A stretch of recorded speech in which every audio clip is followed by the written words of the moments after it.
vám teda evokuje slovo chlp?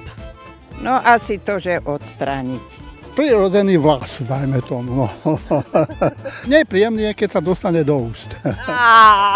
No, môjho psa asi teraz momentálne. Nič. Nechuť. A už ste si našli niekedy chlp v tanieri?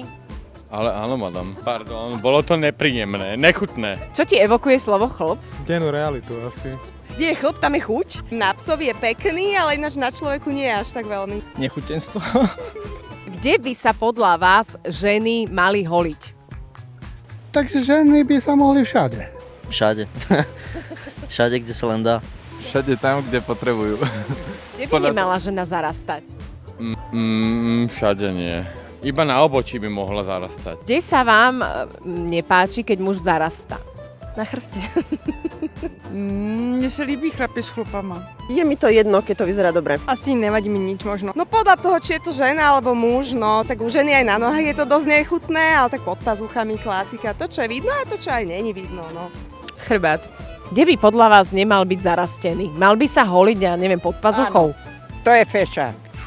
Vystrihaný, vyholený. Ktorý spôsob holenia nemáte radi? Vosk, to som raz zažila, stačilo mi. Pískali ste hlasno? Nie, ale nešlo to, že proste malo to ísť a nešlo to, takže radšej nie. Vy ste to jediný, čo mi rozumie. Vlastne Napoleon bol Francúz, čo? Vy sa ako často holíte?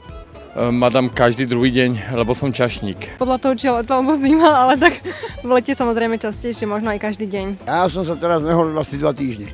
A vy to máte upravené? No, ja sa holím každý druhý deň. Ty sa už holíš? Nie ešte. Za koľko rokov sa budeš holiť? Neviem, za 9-10? A podľa teba, ja by som sa už mala holiť? Nie. Ďakujem ti veľmi pekne. Vy ste sa už nikdy nemuseli holiť. Pristali by ste? Ježiš, to by bolo aké bajlando. To by ste si mali vybrať, že či by ste radšej nezarastali, alebo radšej si už nikdy v živote nemuseli robiť make-up. Tak čo by ste si vybrali? Počkaj, nezarastať. V živote sa nemalovať radšej skôr ako to. No, asi neoholiť. To je také oštarnejšie, make-up celkom zábavné si robiť. Ktoré miesta by ste si už nikdy fakt, že nechceli holiť? Akože, čo vás fakt, že otravuje? Možno nohy, keď mám akože sukne nejaké, alebo podpazušie. Asi všetko, keď není čas. Myslíte si, že by váš muž išiel sa nechať trvalo vydepilovať? To vám hneď poviem, že nie. Neviem, či sa to dá spraviť aj na brade teda. Takže dá sa to urobiť, predstavte si, išli by ste do niečo takého? No, počkam najprv na nejakých odvážujúcich, čo to vyskúšajú a otestujú a potom uvidíme, no, ale zatiaľ nie. Zo slovenských ulic pre Hairless Didiana. A nezabudnite sa oholiť. Menej vlasov, viac fan. Teda, menej chlpov, viac fan. Aspoň myslím. Dobre, máme?